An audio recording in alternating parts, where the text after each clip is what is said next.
Welcome everybody to our contribution to SaaS North Now.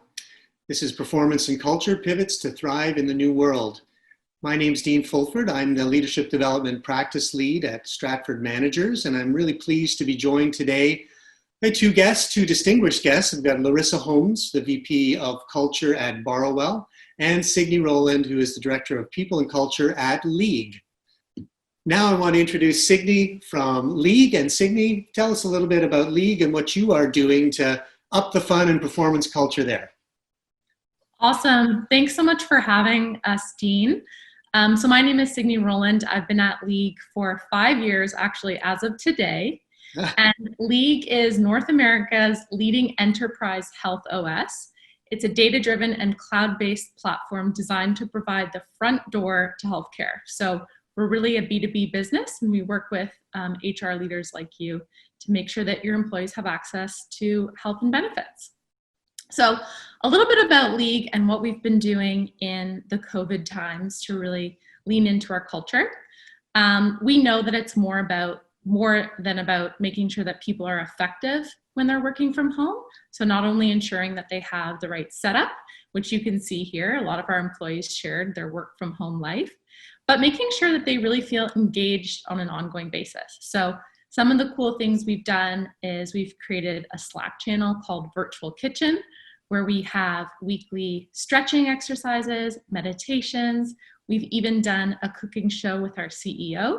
There's some pictures on the next slide. He cooked actually a beautiful chicken dish that everybody shared the recipe. It was really fun and engaging. We've had talent shows with our little leaguers. We've shared things that we've done to be healthy and stay active. We've celebrated occasions like Pride. We've done things like furry pet show and tell. There's a photo in the middle there. Wine tasting events.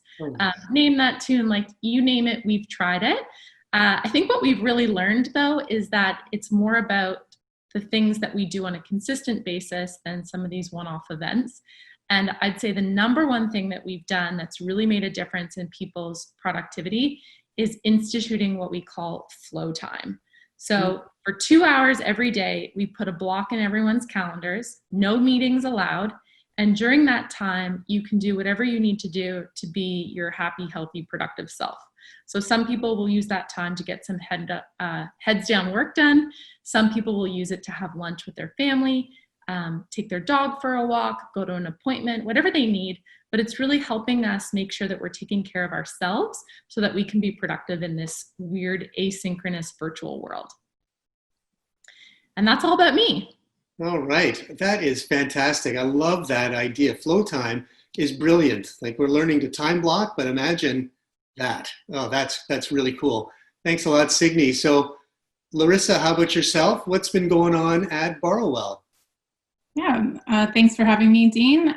So Larissa Holmes, I'm the Vice President of Talent at Borwell.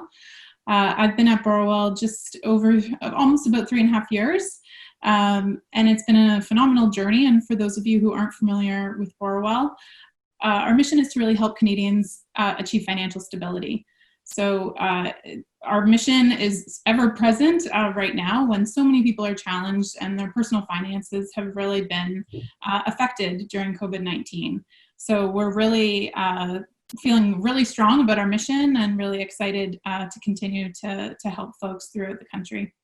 Thanks so much. And getting off the screen share there, it's really amazing to hear about the incredible creativity, really, that exists in our teams. And even those people who would probably never admit to being creative can come up with the most fun things in all these challenges. It's so awesome.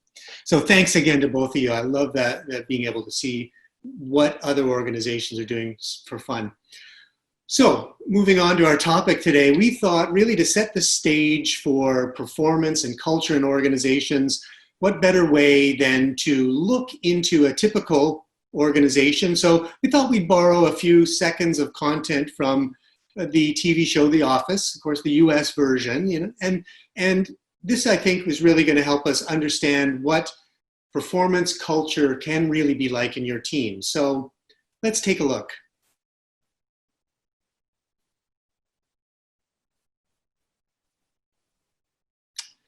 Well, that's one example. Let's see actually how real organizations look at performance. So we're going to get started here. And as we do, again, a quick reminder, everyone, use the Q&A function on the platform, and we'll be getting to your questions as soon as we can. My first question for the both of you is a two-parter. One, I'd like you to describe or define a little bit of what the culture is like in your organization, and maybe how have you evolved the way that you measure performance and the impact of people in the business. So I'm going to start with you, Signey. Teach us a little bit about League. Sure, I'd love to. So our culture really comes down to our fundamental pieces of who we are. So we'll start with the mission, which is to make employees healthier and happier and more productive every day. And it comes down to our values. And we have 5 values that I think really speak to who we are and how we do things. And you'll notice that one of them kind of dovetails into what we're going to be talking about. So the first one is really about being adaptable and focused on big picture thinking. And I think, when that value was initially created, it was thinking about, what are we going to do next in healthcare? Thinking about what can we do to make sure that people have access to healthcare and everyone can be healthy. If you look internally and use that value internally, we really push for employees to think big when it comes to what League can do. So whether it's, creating a new product or selling in a different market or coming up with something totally different, that big picture thinking is really part of how we think about performance at League, because we want people who think beyond the next quarter or even the next year. Like, what is League going to be in 5 years' time? The second one is being human first and flexible. So because we're a B2B to C business, we really care about the individual member and making sure that they have positive health outcomes. When we look internally, we also totally believe in that. And everything that we do as an organization is really about making sure that our employees are they're the top of mind when it comes to everything, that everything we do really makes sense for them, that it's flexible. So, it's not one size fits all. This goes not only from our own benefits that we provide people, but our perks, how we treat people, how we manage them, performance, and all of that. We really believe in the individual and treating people as humans. The third one is about fostering ownership and a figure it out mentality. And we really think that this is such a unique value to League, because League is really a place that you can come and really own what it is that you're doing. If we hire you, it's because we believe that you can do the job. And so we're not going to micromanage or tell you what to do. We're going to say, here's the problem, you can go fix it. And I think that really drives at a performance culture, because it gives people the flexibility in the room to make mistakes, to try things in order to have success. And so with or without COVID, I think that's really been essential to driving performance. The fourth thing is about being connected, collaborative, and transparent. So if we're constantly talking about what we're doing and making sure that employees are well informed about how the business is doing, how we're selling, what our next steps are, what investors are saying, and all of that, then we know that they're going to feel more bought into the mission and the vision of the company, and that'll help drive their performance as well. And then lastly, our last value is really about being performance driven and being resilient. So it's not just about hitting those KPIs or those yearly goals.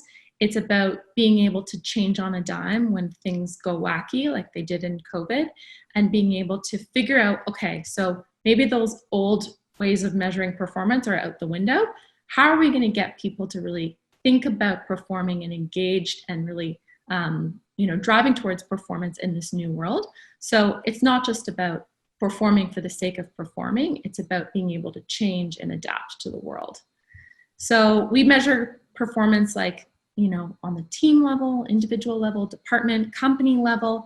But I think being adaptable is really the number one thing. You can't ask people to continue hitting their KPIs when the whole world has changed and their job has changed and everything has changed. You got to be flexible, and having employees who really love that opportunity to grow and try something new is really, I think, a key part of driving that performance.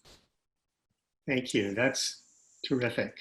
Really appreciate that. So, Larissa, over to you. what's happening on your front when you look at performance, contribution, and impact? Yeah. Similar to League, Borwell, we have 5 key values that really drive home a lot of behaviors that we reward and recognize throughout the business.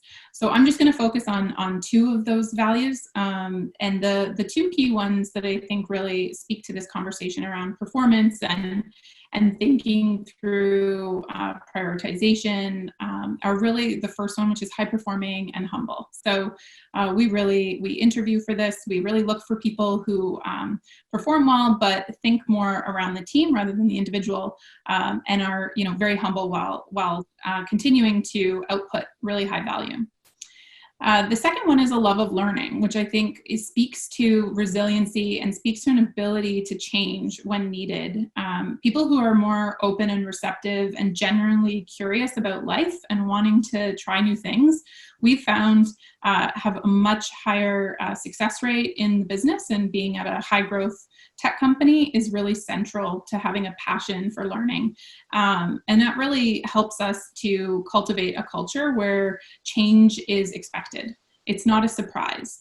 So when COVID happened, for instance, yes, it was a huge change for us. We went from a work from home policy with 1 day a week to being fully remote. It was a huge shift from a culture perspective. But people are used to a lot of change being at our company. Things change quickly. I'm sure, similar to League, Borwell has seen a lot of growth and seen a lot of changes, a lot of people moving within functions, new functions being created. So an adaptability is really huge, and a passion to learning and an openness to experience that change. In terms of measuring performance, we measure our performance through OKRs. And so it's really tracked at that company, team, and individual level, and really helps us to identify performance areas. And as people are needing to pivot and shift, this was the first area we looked to. How can we shift our OKRs? How can we be realistic to saying not only what does the business need, how do we balance that short term and the long term? We need to keep people in this. We need to prevent burnout. We need to realize that it's a marathon and not a sprint. So how are we going to weather the storm through this? So the OKRs were the first place we looked to, taking a step back as an executive team and saying, how can we make sure that we're supporting our people through this time, and what are realistic expectations both for individuals and the business needs? That's great. And I'm going to go a little bit further on this with you, Larissa, because you talked a little bit about, how you've looked at performance and contribution. And can maybe you describe a little bit about, have you evolved how you used to do it, maybe flashback a year ago to now, and is now actually a better way of looking at contribution and looking at performance, and much more highly aligned with something you want to have in your organization, having teams that are accountable, people that are trusting, and employees that are highly resilient? I would say that we constantly are reevaluating. I mean, the business looks very different now than it did a year ago. So to say that we only kind of reevaluated from COVID, I don't know that that would actually capture our full experience as a business. We definitely shifted in terms of our expectations around performance or output, but we've always been a very impact and value created focused organization. So very much a performance driven culture. We're not looking for time that you spend online. We would never consider, I know there's lots of conversations going on for those of us that are in the HR space around, monitoring people, how much time are people on their computer. That's not a space we've ever been interested in, mostly because we're really focused on that impact to the business and the value creation component. So I would much rather somebody actually work, 4 or 5 hours a day if their output and what we're seeing in the business is, far surpassing those that are online for 8 to 10 hours a day. So, which I think is very similar in the tech space in general, is that we're very performance-driven cultures. So I wouldn't say that we've actually shifted in terms of any key areas of how we're looking at performance and how we're looking at output. It's really just about that continued relentless focus on how are we, are we shipping things just as fast as we did? We might be shipping less, things might have changed, but are we focused on those right metrics is really a key component for us. And the other thing that it's definitely forced us to do is just really be focused on communication as well. How much are we communicating to people when you're not in person? I do think you have to be a lot more intentional. People don't overhear conversations. And I think, we've definitely heard a lot of feedback of how much people appreciated. We have an open concept office. The executives all kind of sit around each other, and we're very open and transparent. We would have a lot of conversations just out in the open in the office, and people, have definitely commented that they miss overhearing our conversations and hearing, what's going on in the business. So we've increased different, certain meetings at different levels throughout the organization, and just made sure we're over communicating whenever possible. That's great. And Signey, how about yourself? Have you evolved the way that you look at, or maybe the way you measure performance? I think, yeah, and it hasn't necessarily been, to Larissa's point, like just since COVID. I think it's been an evolution over the last couple of years. But 2 years ago, when we were about 150 employees and we started doing performance management, we thought that performance was really driven a lot by managers. You hear that constant phrase that people don't leave their job, they leave their manager. And we really bought into that. So we invested a lot in manager training, getting them to, be really good coaches. But I think what we realized after a year of piloting that is that there are some people who are just innately better at being managers, either because they have the skills that lend themselves to that coaching and that feedback quality, or they're just more devoted to becoming better managers. One thing we found was when we did a lot of these manager training sessions, like the people who showed up were the people who were already good managers. So what we've pivoted to since then, and this is thinking that we had even before COVID, was that we really need to become more of a feedback culture rather than a coaching culture. And so we have tons of mechanisms now across the organization for constant feedback. So first of all, managers are supposed to have one-on-ones with their direct reports weekly. And that's not something that we track, but we know when it's happening, we know when it's not. And that really helps drive performance, especially when you're not seeing your manager and your colleagues on a daily basis in the office. We do quarterly talent reviews. So it's not necessarily a performance review, but how is somebody doing? How are they showing leadership qualities, contributing to the culture? What impact have they had? And that kind of feedback then goes down to the employee. We've upped our communication across the board. We do a weekly town hall. We also write like a daily newsletter. So it's more about feedback, giving people opportunities to say what's going right, what's not going right. We've started doing like a weekly pulse survey that is just kind of running in the background. Right now, at the beginning of COVID, we were making a whole bunch of changes based off of what we were hearing. But ensuring that our employees know that we're listening to them, that we care how they're feeling and how they're doing, and that we actually take action based on what they're saying, it really shows that we're invested in them. And I think that, definitely leads to performance. I think drilling KPIs down somebody's throat while they're remote and maybe not having the best time working from home can be a little bit exhausting. So we're trying to get it at softer ways too. But Larissa's absolutely right. Like being at a startup, it's a very high performance culture. We care a lot about how people are doing, but about how we're getting there, we've definitely changed that a little bit. Great. Oh, thanks. Yeah, it is. I've experienced that too, where there is a innate drive to get to the outcome. We got to sometimes remind people and rope them back in that there's some great things along the journey as well that they can celebrate. But thanks very much, both of you, for that. So I'm going to ask another question. I'm going to start, Signey, with you on this one. And we've mentioned it already. We moved so rapidly over a weekend, most of us, from being all in the office to all being at home. The way you're thinking right now at League, are you planning to return? Are you going to have a hybrid organization? And how do you feel about that? So I'm so glad you asked this question. So we've actually had our office open since sort of second week of August.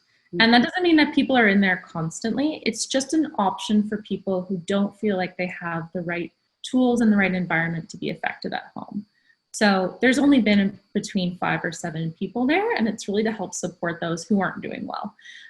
In terms of what we're doing in the future, we're hoping to move to sort of phase 2, phase 3 of our office reopening. But we definitely believe that there is a place for office, an office space, and having that in-person collaboration and communication, like what you were talking about, Larissa, is really invaluable, and it can't be replicated online. However, on the flip side, if somebody's decided that they want to move or they want to permanently move to a remote working environment, we are all for that, and we definitely want to support them. But I think what we're realizing is just, again, it's more about personalization and making sure that everybody has the right environment and the tools that they need to be happy and productive. And, from an employer standpoint, we're really excited about being able to hire more people who aren't located where our offices are. So before we were only looking in Toronto and Chicago.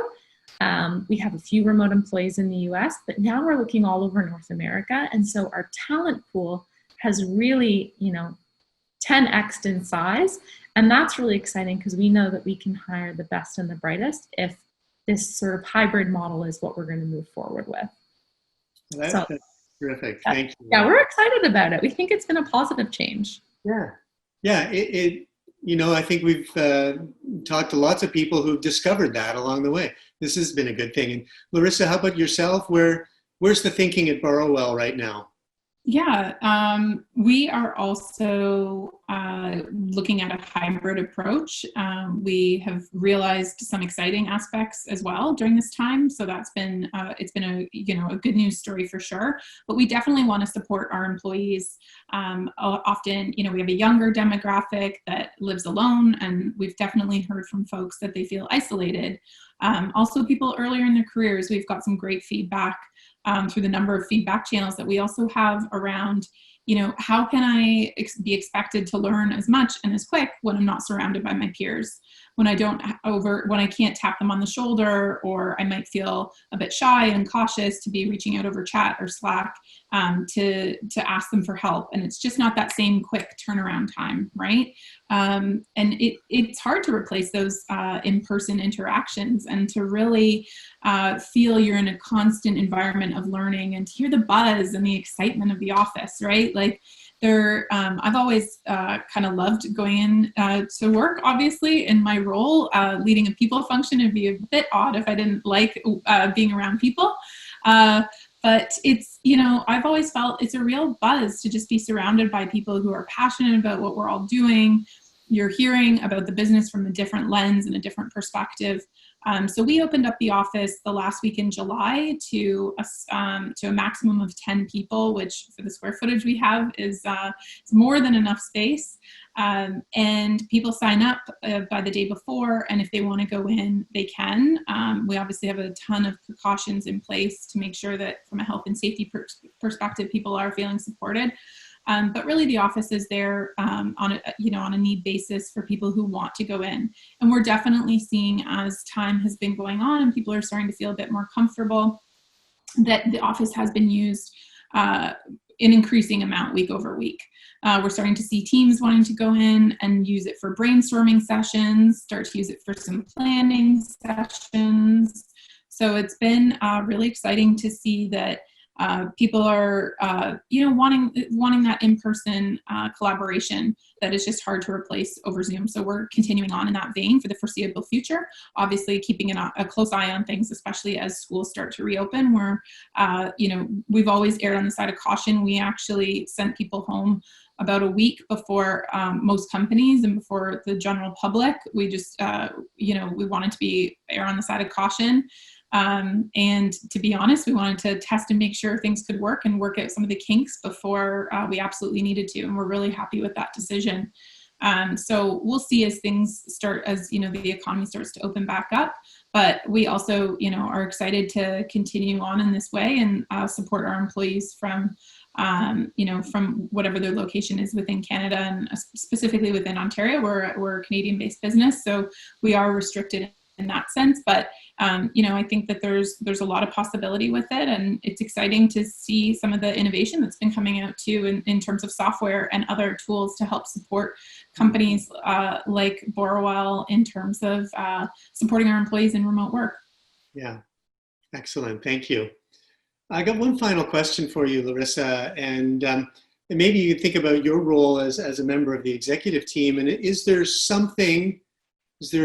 a little bit of secret sauce that you can share, that how is your team going to help make sure that the whole organization remains high performing and high value to your customers? Is there something extra special that you haven't shared yet? I wish there was some secret magic sauce or silver bullet. Sorry, Dean. No, I think we're all learning as we go. We're working through a global pandemic, and this is, a first for all of us. Dealing over Zoom and having to do things. I think it's really just my philosophy throughout my career, and especially at Borwell, has just been operating from a place of empathy. And really being sympathetic to people, and more importantly, empathetic, and to say, like, we're all in this together. And in fact, sometimes I do ask for people to remember that, executives, we're humans too. And, we don't have all the answers. We never pretend to. We do quarterly Ask Management Anything, where we get up and we answer any questions that people want to ask anonymously. And it's a great way to kind of hear what you'd normally hear, I guess, kind of like the water cooler chat or any concerns that people have. But no, there's no silver bullet in terms of how we're supporting people through this. I wish there was.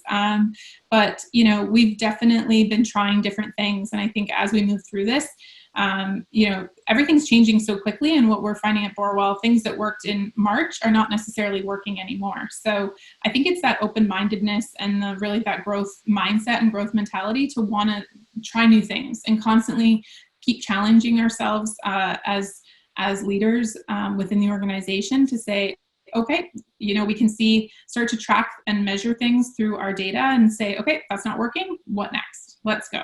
We got to keep having that forward mindset and looking towards instead of looking behind us. And I think our employees are really great at helping guide us and give us the right insight to inform those decisions. So I think as an executive team, we're only as strong as all of our employees. So we're really thankful and grateful to them that they've been so open and honest with us to help realize that we're all in this together. Great, thanks. And Signey, to you, it might be with you and your peers and the executive team. It might be an ask of each individual manager, but how are you keeping everyone, giving the high value to all of League's customers and stakeholders? Oh, it's tough. I definitely agree with what Larissa said, that there is no silver bullet. But one thing that she said that I definitely agree on and want to expand upon is just like the fact that we're constantly adapting, and that we're not just adapting based on what we think is best, but based off of what employees are telling us they need. So that constant daily, weekly, monthly, quarterly feedback is so important to making sure that we get it right, because not only is it changing all the time, and our employees their needs are changing all the time, but you can't just like keep plugging in with the same things over time. You got to keep iterating and adding. And so making sure that you have really open lines of communication, ways for people to give you anonymous feedback from across the company, like either to the people team or to the executive team, or, even to one another, asking questions, raising concerns, like making sure that it's just a safe space to do that. And then actually showing employees what comes out of some of those comments. So, you told us this, so we are doing that. You got to help them connect the dots, then you can drive at high performance. But again, you got to keep working at it. Like, you can't just set it and forget it. It's something that we're constantly working on. So I think we've learned a lot from our employees. I'm so thankful that they've been so open with us and told us exactly how they're feeling and what they need. And I hope that, what we've built and continue to iterate on only helps us get better. Thanks. And I, and I got to summarize what I heard from both of you is listen. I mean, there's what a powerful piece of communication tool that you both are demonstrating and are really driving that kind of importance in your teams. So thank you for doing that. And, at this point, I can see we're running to the end of the time for our session. So Larissa and Signey, I just want to say thank you. It's been a real pleasure for me to spend a half an hour and chat about these topics. I want to thank our viewers here, I guess, on all of our behalf, showing an interest in evolving the culture at your organizations, learning new ways that you can unlock the potential that lies in your teams. Those are the things that you need to be doing, listening for great ideas, adapting. You've heard lots of great tips. So I hope you get something you can take away. And with that, I want to wish everyone a wonderful rest of your day and to take very good care. Thanks, Dean. Thanks, Dean.